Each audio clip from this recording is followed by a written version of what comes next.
the right candidates in Philippine elections is a critical decision impacting the nation's future. This isn't a simple matter of picking a familiar name or following party lines. It demands careful consideration of a candidate's platform, track records, and character. This video will explore key factors to guide voters in making informed choices to choose the right candidates. I'm Lizal P. Aguilion. I'm Jendo Yaban. I'm Ian Charles Padron. And we are from Rooms 12A. Importance of informed voting. Informed voting is an important base for a voter. This guides the voters to inform and be knowledgeable about how to vote, what to expect at polls, and how to evaluate information about candidates and issues. List key criteria for evaluating candidates. First, skills and experience. This is fundamental.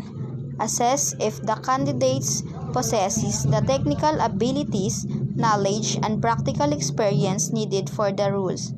Second, qualifications. Review their educations, certification, and training relevant for the position.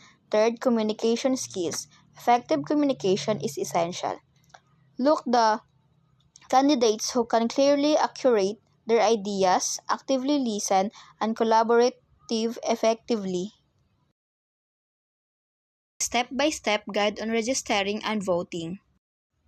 Number 1. Register to vote. Check eligibility. Make sure you meet your state's requirements like age, residency, citizenship. Complete the form. Provide accurate person information including name, address, and date of birth. Find registration form. Your state election office website has the form. Submit the form. You can usually submit it online by mail or in person at a designated location. Number 2. Vote. Identify your polling place. Your voter's registration card will tell you where to vote. You can also find this information on your state's election website. Bring ID. You may need to show a valid photo ID at the polls. Make a plan. Consider the voting hours and any potential wait times. Cast your ballot. Use the provided ballot to select your candidates and choices. Verify your ballot identity. Review your selection before submitting the ballot. Tips for researching candidates. 1. Start with publicly available information. 2. Use social media wisely.